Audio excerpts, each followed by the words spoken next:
Welcome to our morning dew for this week. At the beginning of this month, we started to look at the connection principle. And we've seen through John chapter 15, verse 5, that everything that works because it is connected to something or someone.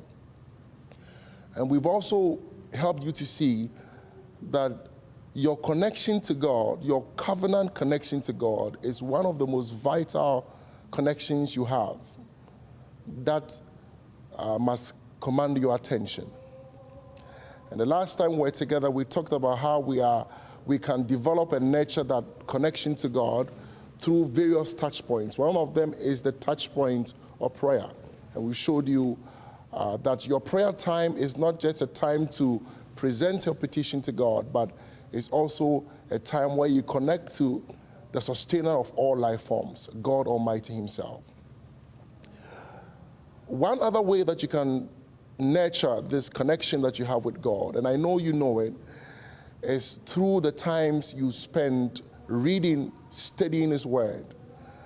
Hitherto, they've told us to study. He says, study to show yourself approved unto God, a workman that needs not to be ashamed, rightly dividing the word of truth. So we understand it. The Apostle Paul also said, until I come, give attendance to the reading of the scripture and to exhortation.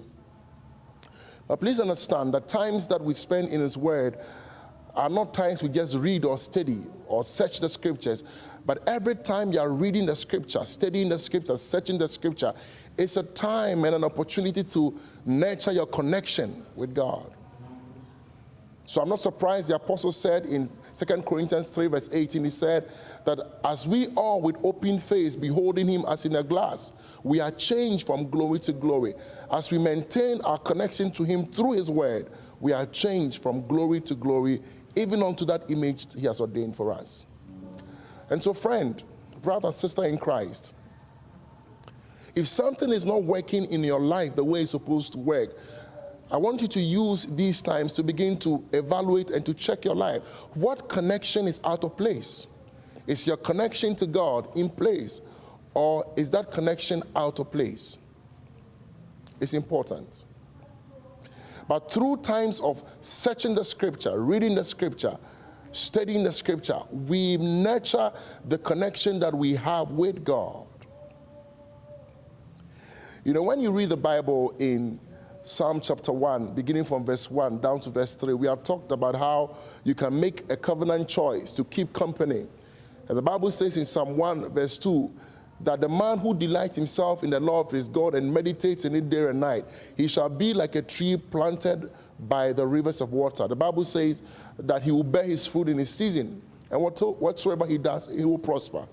Please understand, the Bible didn't just say meditate in the word, but this man meditates day and night, which means he sustains that connection to God. He ensures that the connection between him and God continues to be unbroken. The same way you charge your phone sometimes in the morning and in the evening to ensure there is service and to ensure you can use that phone. This psalmist, the Bible says that he meditates in the word day and night, ensuring that the connection between him and Almighty God flows. Remember, the scripture declares that in the beginning was the word was with God, and the word was God. So every time you are reading the scripture, you are in connection, in contact with God. Again, when you look at what the Lord said to Joshua in Joshua chapter 1 verse 8, he says, this book of the law shall not depart from your mouth, but you shall meditate on it day and night, to observe. As a matter of fact, when you look at that scripture, it says that you will meditate therein. You will meditate therein. As you are meditating on the word, you are inside the word. You are nurturing that connection between you and God. And so the Spirit of God is speaking to us during these times that we should begin to look at the times we spend with him in his word, because there are times where we nurture our connection with him so that life can move from him to us. And so that, like Jesus said, with him, we can be able to begin to do all the things we desire to do and all the things that makes for life and godliness. And so if you don't have times where you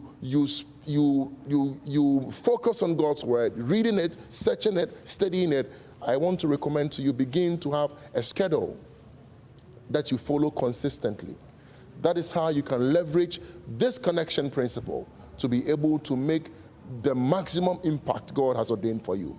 I pray for you in the name of the Lord Jesus Christ that the Spirit of God will begin to help you to focus on the relationship He has with you, on the connection He has with you through His Word, and that He will grant you grace to be able to spend quality time nurturing this bond that He has with you through His Word. And as you do so, I know that things are going to work. I prophesy over your life in this new week that strange doors will open to you. I declare over your life that the things that you've been finding difficult to do before this time, because of this word, may they become easy. The doors that may have been closed in the past, we declare them opening for you in the name of Jesus. Be blessed in this new week. In Jesus' name, amen.